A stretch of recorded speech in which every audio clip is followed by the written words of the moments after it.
오늘 말씀은 사무엘상 14장 24절에서 35절까지 말씀인데요. 24절에서 30절까지만 읽도록 하겠습니다. 이날에 이스라엘 백성들이 피곤하였으니 이는 사울이 백성에게 맹세시켜 경계하여 이르기를 저녁 곧 내가 내 원수에게 보복하는 때까지 아무 음식물이든지 먹는 사람은 저주를 받을지어다 하였음이라. 그러므로 모든 백성이 음식물을 맛보지 못하고 그들이 다 수풀에 들어간즉 땅에 꿀이 있더라. 백성이 수풀로 들어갈 때에 꿀이 흐르는 것을 보고도 그들이 맹세를 두려워하여 손을 그 입에 대는 자가 없었으나 요나단은 그의 아버지가 백성에게 맹세하여 명령할 때에 듣지 못하였으므로 손에 가진 지팡이 끝을 내밀어 벌집에 꿀을 찢고 그의 손을 돌려 입에 대매 눈이 밝아졌더라. 그때 백성 중 한 사람이 말하여 이르되 당신의 부친이 백성에게 맹세하여 엄히 말씀하시기를 오늘 음식물을 먹는 사람은 저주를 받을지어다 하셨나이다. 그러므로 백성이 피곤하였나이다 하니 요나단이 이르되 내 아버지께서 이 땅을 곤란하게 하셨도다. 보라 내가 이 꿀을 조금을 맛보고도 내 눈이 이렇게 밝아졌거든. 하물며 백성이 오늘 그 대적에게서 탈취하여 얻은 것을 임의로 먹었더라면 블레셋 사람을 사륙함이 더욱 많지 아니하였겠느냐. 아멘. 오늘 아침 묵상을 들으시는 모든 성도님들에게 하나님의 은혜가 있기를 간절히 소망합니다. 블레셋과 계속된 전쟁 속에서 사울은 갑자기 금식 선포를 합니다. 먹는 자는 저주를 받을 것이라 하며 블레셋 군대에게 원수를 갚을 때까지 아무것도 먹지 말라고 명령을 하죠. 성경을 보면 금식은 하나님을 향한 겸손, 겸허를 뜻합니다. 또 죄악으로부터 돌이킴을 표현하기도 하고요. 또 하나님을 의지하겠다라는 신앙의 행위입니다. 즉 금식은 거룩하고 아름답고 좋은 것입니다. 그런데 그가 왜 금식을 선포했는지를 우리는 봐야 합니다. 그는 전쟁에서 승리를 이끌어내기 위해서 금식을 선포했습니다. 치열한 전쟁 중에서 금식을 하는 것이 정말 맞을까요? 전투를 벌이는 중에 정말 하나님께서 이스라엘 향해서 금식을 하여라라고 명령하셨다면 전쟁 중에서라도 금식을 해야 되겠지요. 그런데 그런 말씀은 없었습니다. 그저 사울이 스스로 결정하고 스스로 선포한 것이죠. 군대는 굶주림에 지쳤는데 사울이 두려워서 그 군인들은 아무것도 먹지 못한 상태였습니다. 꿀을 발견했는데도 두려워서 먹지 못했던 것이죠. 기운도 떨어지고 사기도 떨어질 수밖에 없었을 겁니다. 그런데 사울의 아들 요나단은 이 아버지의 명령을 듣지 못했습니다. 그래서 듣지 못한 상태에서 꿀을 먹게 되었습니다. 그때 성경은 어떻게 표현하고 있습니까?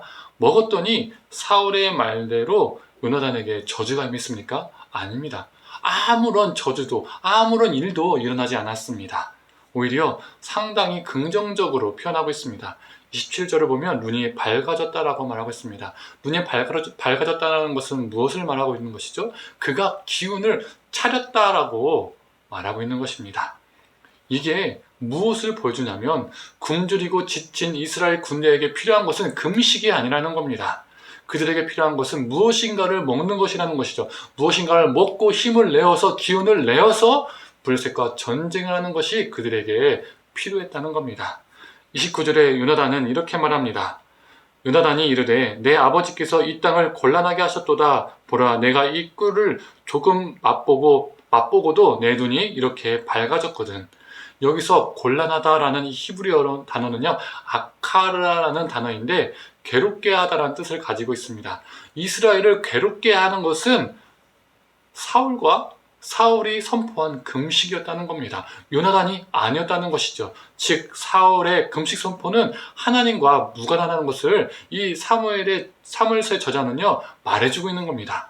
금식이라는 것 거룩한 것이지만 좋은 것이지만 겉으로 보여지는 종교행위, 피상적인 종교행위, 거룩을 위장한 종교행위가 될 때에 그리고 그 속에는 나의 욕망이 담겨져 있을 때에 하나님을 이용하기 위해서 행하는 그 수많은 종교행위는 그 신앙행위는 누군가를 괴롭게 할 수밖에 없습니다.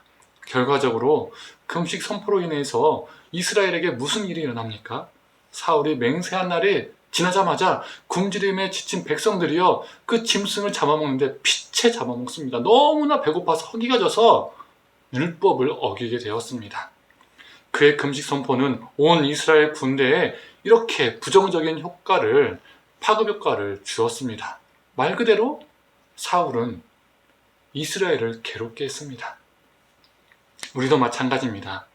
우리가 하는 수많은 종교행위, 신앙행위들, 예배드림, 헌금생활, 말씀생활, 기도생활, 교회 봉사, 헌신, 금식 등등등 다 좋은 것이지만 그 종교행위 속에서 나의 욕망이 있고 나의 이익을 얻고자 하는 것이 될 때에 그게 남들이 볼 때는 거룩하게 보일지 모르겠지만 하나님이 기뻐하지 않으십니다.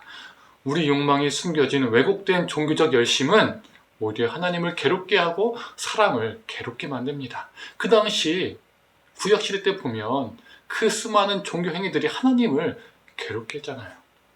성도님들, 나의 신앙 행위 가운데 나의 욕망은 없는지 점검하고 혹여 왜곡된 종교적 열심을 하며 살고 있지는 않은지 우리가 돌아보기를 간절히 소망합니다.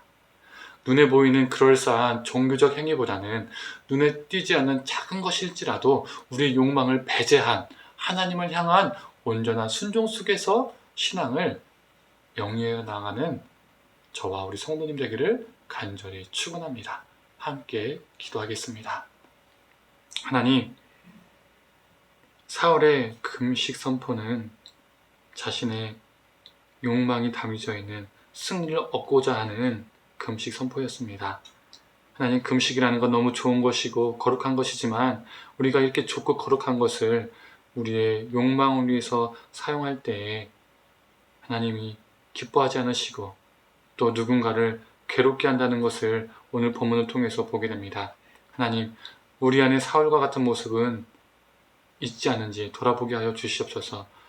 거룩으로 포장했지만 그 수많은 신앙 행위 속에서 우리의 욕심과 탐욕이 숨겨져 있지 않은지 돌아보게 하시고 하나님, 그럴싸한 종교 행위보다는 탐욕이 담겨져 있는 종교 행위보다는 하나님, 우리의 탐욕과 욕심을 배제하고 작은 것일지라도 하나님 향한 전적인 순종으로 나아가는 우리가 되게 하여 주시옵소서.